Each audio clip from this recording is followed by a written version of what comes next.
कहेंगे? जागृति को बोलो इंग्लिश में क्या कहेंगे? अवेयरनेस। तो पहले एक कहानी बताएंगे, फिर दूसरी कहानी। देखो क्या, छोटे भाई का वेलकम करो सब। ओम शांति। जैसा दीदी ने आप सबको बताया, कहानी तो बहुत छोटी सी है, लेकिन अगर इसको समझें और अपने जीवन में अगर धारण करें तो बहुत बड़ी है। तो एक कहानी की जो शुरुआत है वो इस प्रकार है कि एक गुरु और शिष्य थे। तो गुरु महाराज जो काफी समय से अपना आश्रम संभालते थे, तो एक दिन उन्होंने अपने शिष्य से, जो उनका विशेष शिष्य था, क्योंकि जिम्मेदारी जो दी जाती है किसे दी जाती है? विशेष को दी जाती है। तो उन्होंने अपने विशेष शिष्य से कहा कि भाई बहुत समय हो गया आश्रम को संभालते हुए, मेरी इच्छा है कुछ समय के लिए कैलाश पर जाकर के या हिमालय जाकर के तपस्या करें। तो शिष्य ने कहा ठीक है गुरु महाराज, जैसी आपकी इच्छा। तो उन्होंने उसको कहा कि ठीक है, मैं परसों निकलूंगा, लेकिन अगर तुम्हें कोई भी आश्रम के संचालन को लेकर के कोई भी प्रश्न अगर आपके मन में है तो आप मुझसे पूछ सकते हैं, मैं आपको उसका जवाब दूंगा। लेकिन आज रात को हम साथ हैं और सुबह मैं कल मौन रखूंगा, तो आपको जो भी प्रश्न है वो आप सुबह मुझसे पूछना, तो मैं उसे लिख करके आपको जवाब दूंगा, बाकी बोल करके नहीं दूंगा, क्योंकि परसों में चला जाएगा। उनका शिष्य ने कहा ठीक है। तो उसके बाद दोनों सो गए। सुबह उठे तो शिष्य ने सोचा कि भाई आश्रम है, तो आश्रम को संभालने के लिए क्या शेष कुछ बात हो तो गुरु जी से पूछ लेनी चाहिए। तो शिष्य गया गुरु जी के पास। उसने कहा कि गुरु जी, मेरे मन में एक प्रश्न है, आप उसका समाधान करिए। तो गुरु जी ने इशारा किया, तो उसने कहा कि भाई मेरे लिए कोई विशेष आज्ञा हो तो आप कहिए। तो गुरु जी ने एक कागज पेन लिया और उस पर लिखा जागृति। तो शिष्य ने उसको पढ़ा, तो उनका जागृति, ठीक है जागृति। वो कमरे से बाहर आ गया। अब वो चिट्ठी को देख रहा है और सोच रहा है। जब तक गुरु जी के पास था तब तक उसने सोचा कि जागृति साधारण सी बात है, मतलब जागृत रहना है। लेकिन वो चिट्ठी को देख रहा है और मन में सोच रहा है कि क्या जागृति है, जागते रहना है, क्या करना है, क्या जागृति। तो माना उसके मन में सवाल उठने लगे। उसने कहा गुरुजी ने ना इसके आगे कुछ लिखा और ना इसके कुछ पीछे लिखा, तो मतलब इसको एक्सप्लेन तो करा नहीं, बस जागृति लिख दिया, क्या जागृति। तो दोबारा गया गुरुजी के पास। तो गुरुजी ने कहा इशारा किया, तो उन्होंने कहा कि गुरुजी आपने ये लिखा जागृति, आपने इस सेंटेंस को पूरा तो करा ही नहीं, ना इसके आगे कुछ लिखा ना इसके पीछे कुछ लिखा। गुरुजी ने कहा माना वो पर्ची दो। तो पर्ची दी गुरुजी ने और उसके ऊपर लिखा आगे भी जागृति पीछे भी जागृति। अब उसने फिर पढ़ा जागृति जागृति जागृति जागृति, ठीक है जागृति, होगी जागृति। फिर वो बाहर निकला, अब वो उस पर्चे को देख रहा है जागृति जागृति जागृति। अब वो कंफ्यूज, ठीक इसका क्या मतलब हुआ, मतलब जागृति जागृति जागृति, ये कैसी जागृति।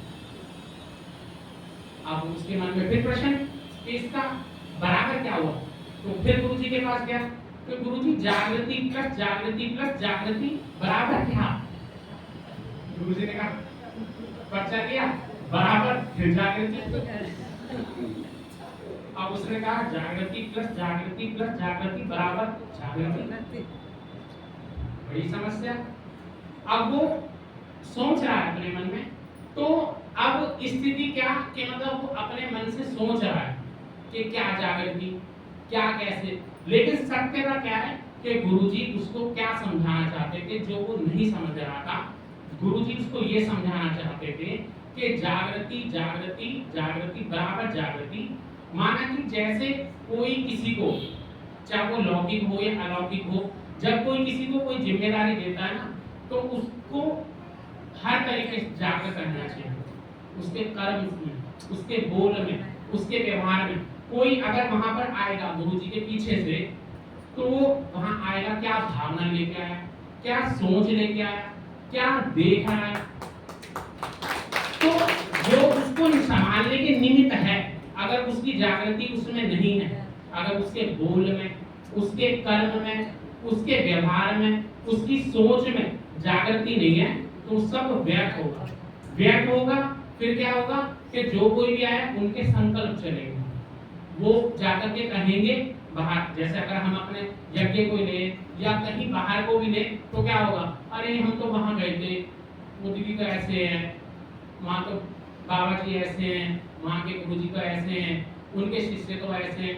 तो क्या होगा, वो घूम करके वो बातें उस तक पहुंचेंगी कि ऐसी बातें चल रही हैं। फिर क्या होगा, चिंता बढ़ेगी, चिंता बढ़ेगी, फिर वो काम उल्टे सीधे होने शुरू हो जाएंगे।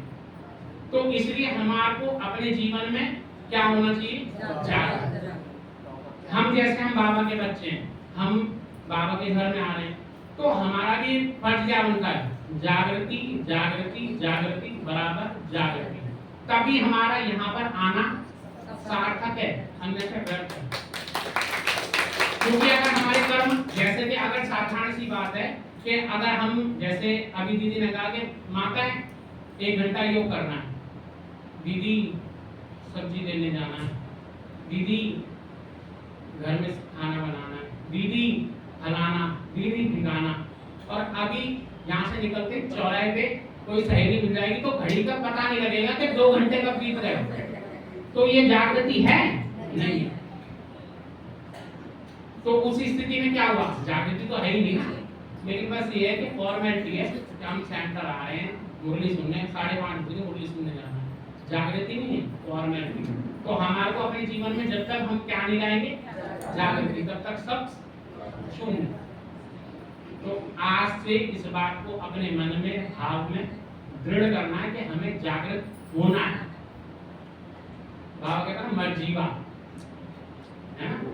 तो मर्जीवा कैसे बनेंगे, जब जागृत होंगे मन से, बुद्धि से, कर्म से, अन्यथा सिर्फ दिखाने के। ठीक है। ओम शांति।